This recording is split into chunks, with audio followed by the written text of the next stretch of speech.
우리 하나오션에 갭락이 나왔습니다. 그 이유가 간단한데요. 산업은행이 보유한 지분 19.5%를 매각한다고 발표하면서 주가가 이렇게 빠진 거죠. 산업은행이 2000년 대우중공업 지분을 확보한 이후로 25년 만에 매각을 하는 건데요. 그동안 하나오션 주가는 트럼프가 조선업의 호황기를 만들어주면서 3배 이상 올라줬죠. 지금 산업은행이 매각하겠다고 말하는 그 지분의 금액이 거의 5조 3천억 원입니다. 매도 충격이 클 수밖에 없는 그 정도의 액수예요.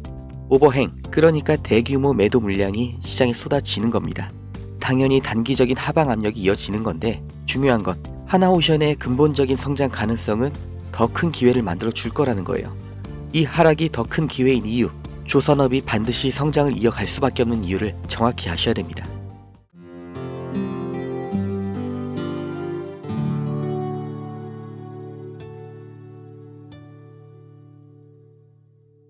투자하기 정말 어려운 때입니다. 나스닥을 포함한 글로벌 증시는 방향을 잃었고 초대형 기업들도 매일매일 튀어나오는 호재와 악재에 급등과 급락을 반복하고 있는 전에 본 적 없는 혼조세를 보이고 있죠. 95년 전에 있던 보호무역주의가 부활하고 있다. 장기적인 글로벌 경기 침체가 올 거다. 이런 위기 속에서 왜 조선주는 주목받고 있을까요? 우리는 과거의 흐름에서 그 확실한 답을 찾을 수 있습니다. 1930년 미국이 경제공황을 타파하기 위해 자국 산업을 보호하겠다는 취지로 스무트홀리 관세법을 만들면서 2만 가지 이상의 수입품에 관세를 부과했습니다. 평균 관세율이 40%부터 시작해서 2년 뒤에는 60%까지 올랐죠. 당연히 영국과 프랑스 등 당대의 강대국들이 반발하면서 보복 관세를 때립니다. 그 결과로 세계 무역이 붕괴되고 경제 대공황이 생겨난 거예요. 이때 전 세계가 배웠죠. 보호무역이라는 게 전 세계의 경제를 침체시키는구나. 그래서 1947년 가트가 출범하면서 관세 철폐가 시작됩니다. 그리고 1995년 다들 아시는 세계무역기구 WTO가 창설됐죠. 이후 2000년대 시끄러웠던 한미 FTA 등 세계적인 자유무역으로의 흐름을 우리는 모두 겪었습니다. 그리고 이 사이에 경공업에서 중공업, 그리고 반도체로 이어지는 제조업의 테크트리를 완벽하게 완성한 대한민국, 그리고 이걸 그대로 따라한 중국이 엄청난 경제 성장을 이룰 수 있던 겁니다. 중국은 여기에 13억이라는 내수 시장까지 더해져서 말 그대로 전 세계의 공장이 된 거죠. 그리고 이런 흐름이 불만스러운 게 바로 미국인 겁니다. 제조업, 그 중에서 기술 집약 산업은 동북아시아, 그 아래 산업은 동남아시아로 넘어가면서 산업, 다시 말해 일자리를 다 빼앗겼다고 생각하는 거죠. 그걸 되찾아오겠다고 말을 하는 게 미국의 서민들의 마음을 대변해 주는 게 바로 트럼프인 거예요. 미국 대통령이, 그리고 백악관의 참모들, 정말 세계 최고의 인재들이 지식이 없어서 아니면 다 같이 동시에 미쳐서 관세 전쟁을 만든 게 절대 아니라는 거죠. 다 같이 잘 살자라는 자유무역주의를 깨고 우리만 잘 살겠다, 그러니까 우리로 들어와라 하는 겁니다.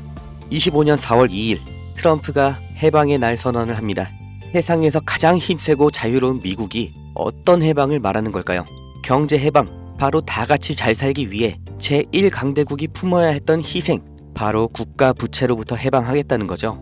이게 과연 성공할 것인가는 알 수가 없지만 이 일련의 흐름의 결과, 이건 우리가 확실히 알 수가 있고 실제로 지금 눈앞에 닥친 일입니다. 그게 바로 제조업의 이전이죠. 해방의 날 선언 이전에도 트럼프는 글로벌 기업들에게 미국 내에서의 공장 설립, 투자 확대를 요구해왔고 이제는 대놓고 미국에서 만들어라, 아니면 관세 폭탄을 맞아라, 양자택일을 요구하고 있습니다.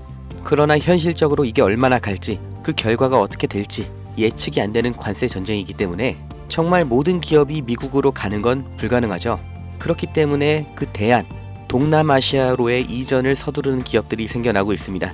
그리고 유럽에서도 위기의식을 느끼면서 제조업의 부활을 준비하고 있죠. 결국 전 세계 제조업이 재편이라는 몸살을 앓게 되었는데, 사람이 몸살을 앓게 되면 반드시 일어나는 현상이 있죠. 바로 면역 반응입니다.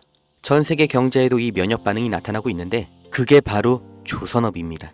공장 하나만 이동해도 물류 노선이 하나 새로 만들어집니다. 새 항로, 이건 다시 말해 신규 선박 수요를 의미하죠. 그렇기 때문에 트럼프의 선박 구매 언급은 이미 예정되어 있던 수순입니다. 아니, 이미 알고 있었기 때문에, 본인이 할 거기 때문에 해방의 날 전부터, 그리고 지금도 중요하게 언급을 하고 있는 거죠. 백악관에서도 이미 인지하고 있는 겁니다. 향후 선박의 비중을 확보하는 만큼 이제 재편되는 세계 경제와 물류에서 더 유리한 위치를 확보한 채로 경쟁을 할 수 있다는 거예요. 그리고 언제나 세계적인 위기 속에서 벼락부자들, 새로운 글로벌 기업들이 출범했던 것처럼 지금의 관세 전쟁에서도 이 성공의 냄새를 맡은 사람들이 있죠. 국내에서도 현대미포조선을 비롯한 조선주들이 급격한 관심을 받게 된 게 이 미중 무역 갈등 시점부터인 걸 보면 명확하게 확인할 수 있는 겁니다. 전 세계가 무역 전쟁에 빠질수록 물류는 더욱더 복잡해지고 조선업은 그보다 더 바빠집니다. 이 무역 전쟁, 제조업에는 악재일 수 있지만 조선업은 오히려 공급망 재편이라는 정말 30년 만에 한 번 오는 이런 기회의 핵심 수혜 산업인 거예요. 그리고 가격을 보면 알 수 있는데 장기적인 횡보를 거쳤던 국내 조선주들 급등이 나온 지금도 여전히 저가 매수의 구간에 있습니다. 2025년 조선업의 슈퍼사이클이 지금 열린 겁니다. 무역전쟁 속 가장 확실한 기회를 잡으실 분들, 그 방법을 알려드리기 전에 저는 어떤 유무형의 대가, 멤버십 가입 아무것도 요구하지 않는다는 거 먼저 확인시켜 드립니다. 제게 오는 연락 중에 30% 이상이 유료 리딩방 업자, 종목만 빼가서 저를 사칭해서 금전 요구하는 사람들 계속해서 문자로 제보를 받고 있기 때문에 이 오는 연락들 일일이 수작업으로 확인한 다음 어떤 대가도 요구도 없이 드리고 있습니다. 답변 순차적으로 드리니까 아주 조금만 기다려 주시면 되고 010-2290-8285 여기로 기회 이렇게 문자 보내신 분들은 지금 조선업에서 가장 주목을 못 받은 그러나 급등 그리고 장기 우상향을 제가 기대하고 있는 그 기업의 정보를 문자로 드릴 거고 함께 이렇게 문자 보내주신 분들 시황과 경제 흐름, 종목 정보 공유하는 방 그 링크를 드릴 겁니다. 어떤 대가도 없고 무조건 무료 대가를 요구하는 순간 차라리 관둘 거라는 걸 다시 한번 강조 드리니까 절대로 금전을 요구하는 사칭에 속지 마시고 2025년 물가 상승과 경기 침체라는 전 세계적인 위기가 왔습니다. 그 틈에 있는 유일한 열린 문이 바로 조선업이에요. 흐름에 휩쓸리는 사람은 영원히 앞으로 대대로 서민이겠지만 오히려 이런 위기에서 언제나 벼락부자는 생겨났다는 걸 반드시 기억하셔야 됩니다.